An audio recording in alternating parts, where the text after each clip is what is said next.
work for Stanley, he's not going to stop until it's exactly the way he wants it, right, wrong, or indifferent. How many films did Stanley make in his lifetime? Very few. He took a long, long time between the films. He was obsessed with those films.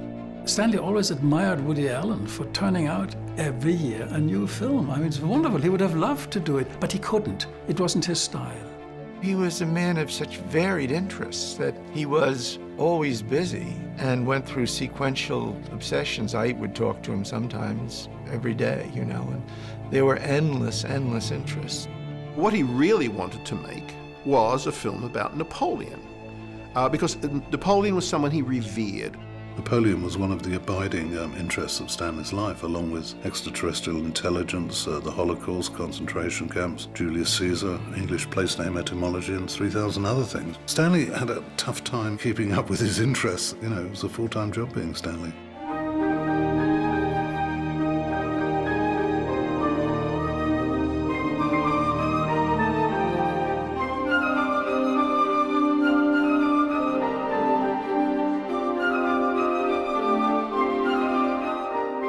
He is considered by many the greatest film director the medium has ever known.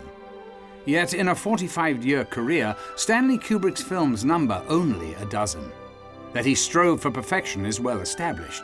What is less known is that he lavished years of energy on several films that never saw the flickering light of the silver screen. The most famous of these, AI, Artificial Intelligence, was made by Steven Spielberg with Kubrick's blessing. But there were two other films that came tantalizingly close to creation.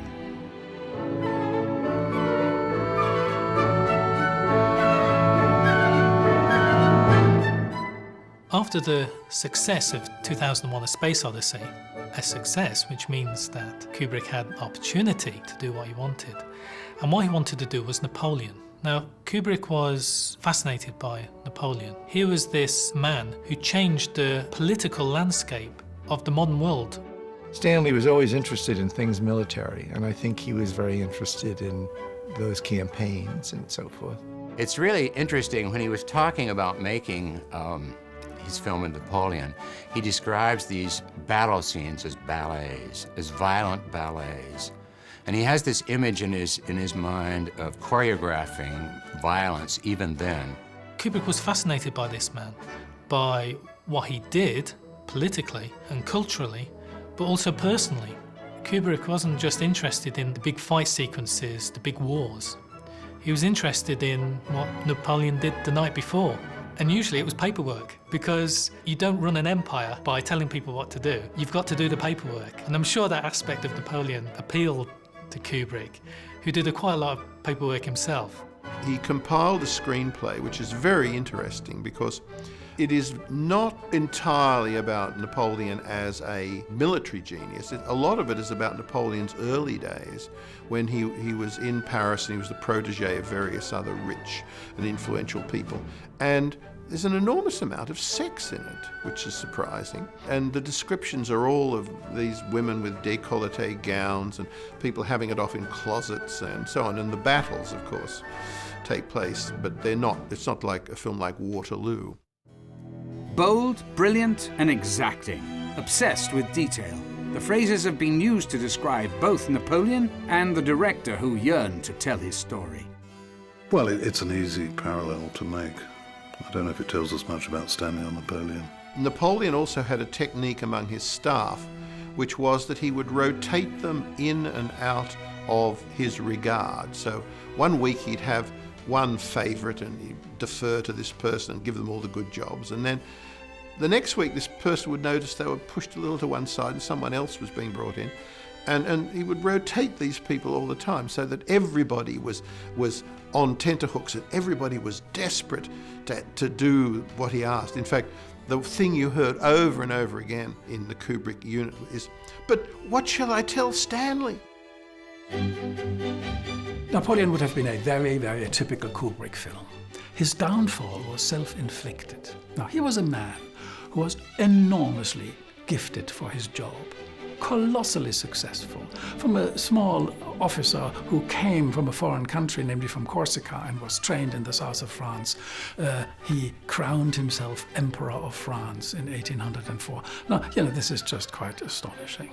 And this man, however, in the end, was governed by his emotions more than by his intellect. And this is an old story of Stanley. This is this conflict between emotion and intellect. As with any Kubrick project, the first step was to accumulate exhaustive and meticulous research. He had teams going around all over the place, gathering up huge quantities of visual material, documentary material. He sent off Andrew Burke and his assistant to Paris to find actual artifacts of Napoleon. Andrew arrived with notable ill-timing in May 1968, at the height of the student revolution.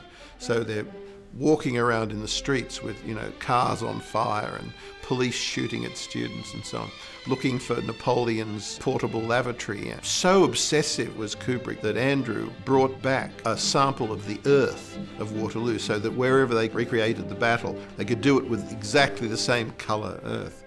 He bought thousands of books in every language about Napoleon, everything he could find. Now, there's research and there's research. Now, Kubrick got it to a point where he had a filing cabinet full of cards, and on these cards were every day of Napoleon's life.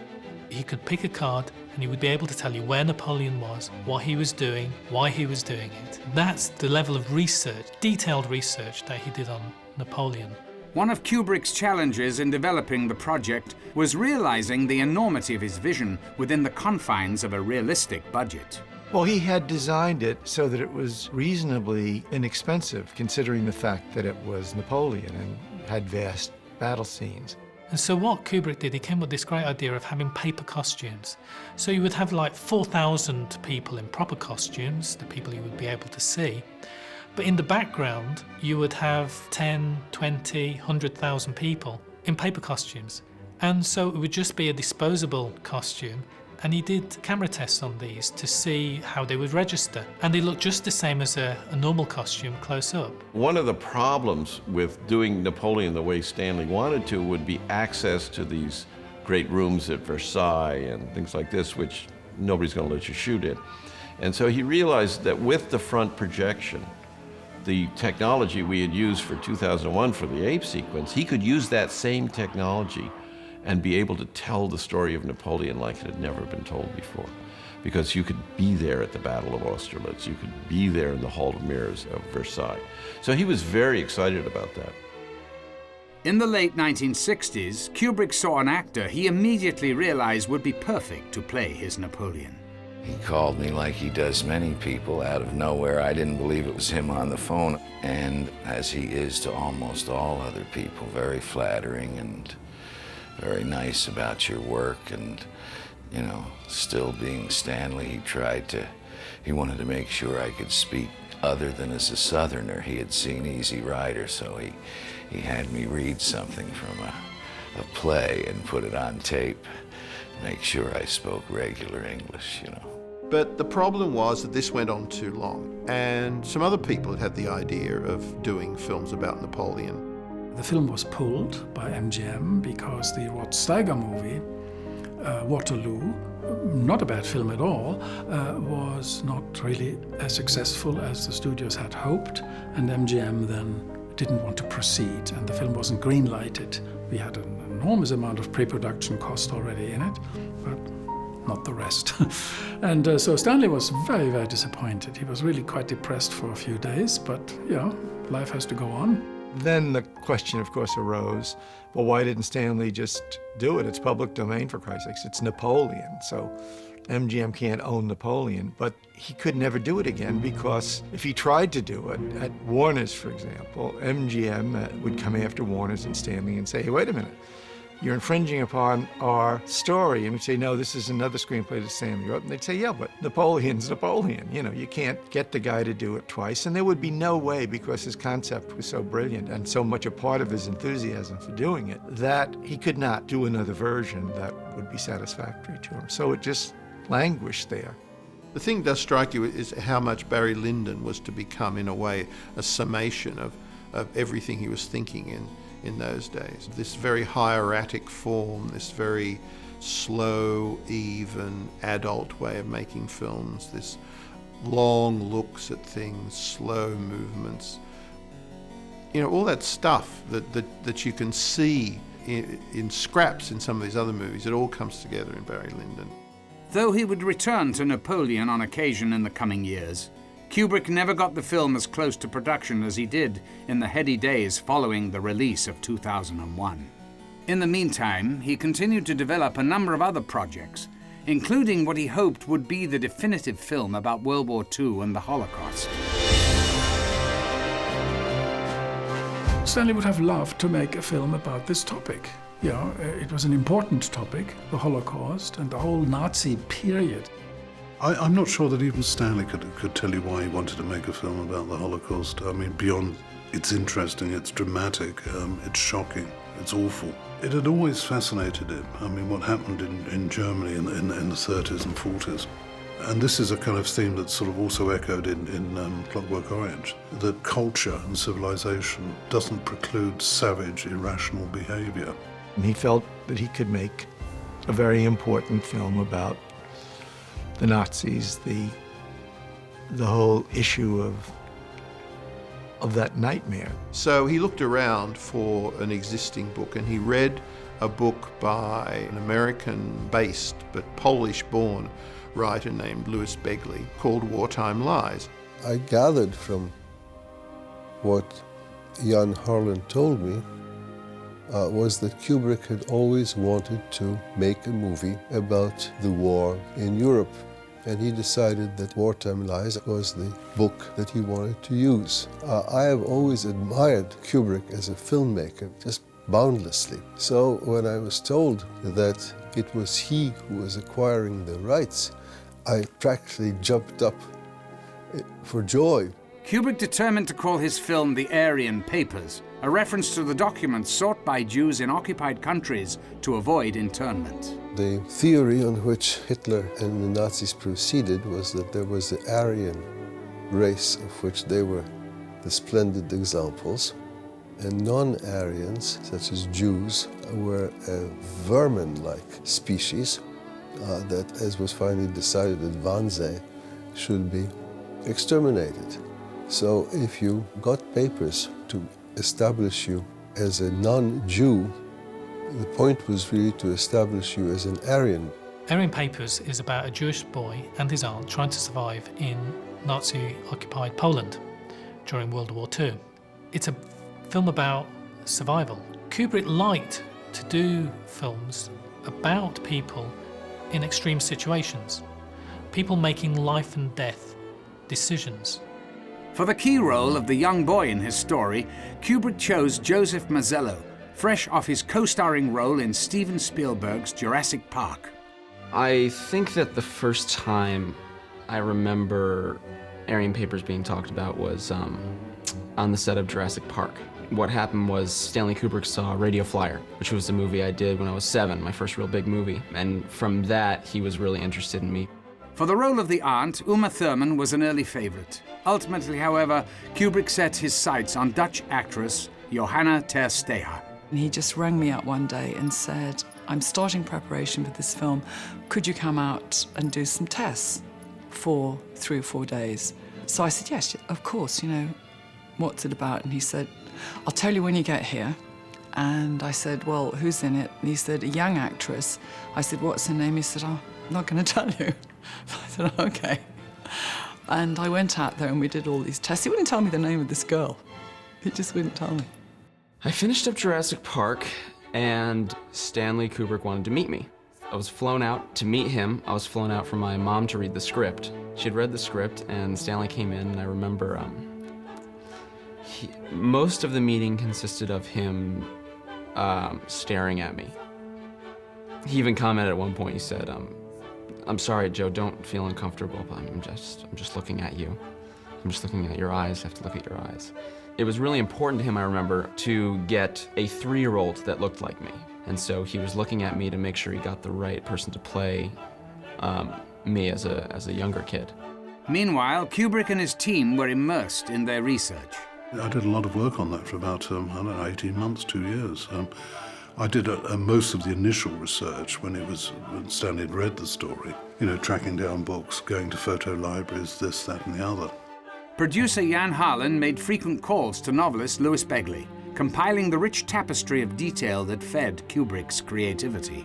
Kubrick rang up and said, there's a song mentioned in chapter 6 or something. What is the song? And Begley, who's a very, very formal lawyer, had to sing the song down the telephone lines so it could be transcribed by Kubrick. Teams were dispatched throughout Europe to scout locations. We went mainly into Czechoslovakia, found some wonderful locations. A fantastic town on the border with Poland that was still bombed. It was perfect for a bomb town. And then we went over to Aarhus, and it was perfect. We found wonderful apartments. We found this old army barracks that had it had a stage with a dirt floor, so we could have built forests and things in there. It had offices, parade ground you could use as a lot and build streets, whatever, you know. Everything. We found everything. He began researching in Denmark, went to the Danish Film Institute, acquired enormous quantity of films of the period, documentaries and dramas, started looking for people to play in the material, brought in huge quantities of papers. The mayor of Aarhus, I think, wrote him a letter of warm appreciation at the expectation of a lot of work coming to the country, little realizing that Kubrick would never have shot there at all. He would have recreated it.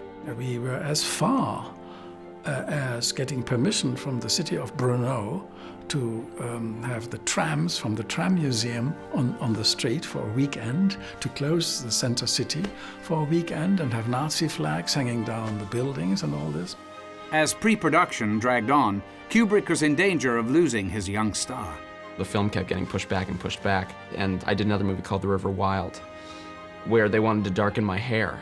And this is how close we were to really doing it, is that they wanted to darken my hair, and somehow his agent got wind of it and told him, and he called the production and said, you cannot touch Joe's hair. And so for a while after I was signed to do it, there were negotiations between the movies that I was doing and him.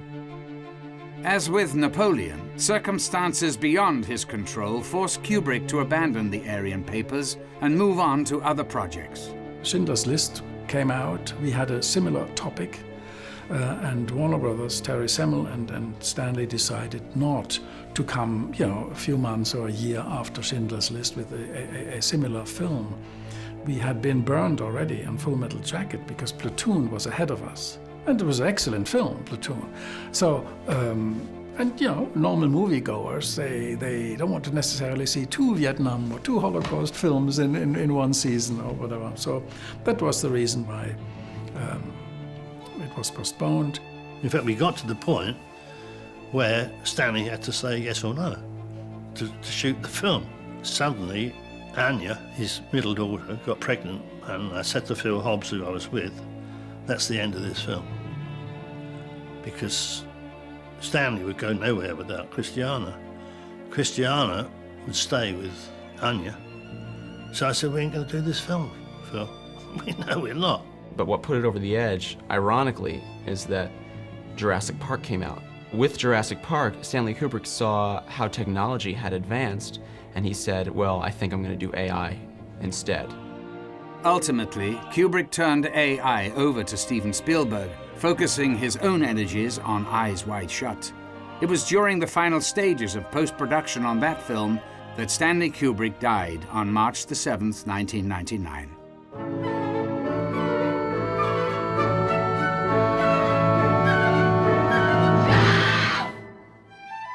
In his passing, cinema lost one of its greatest artists, and with him, the films he might have made.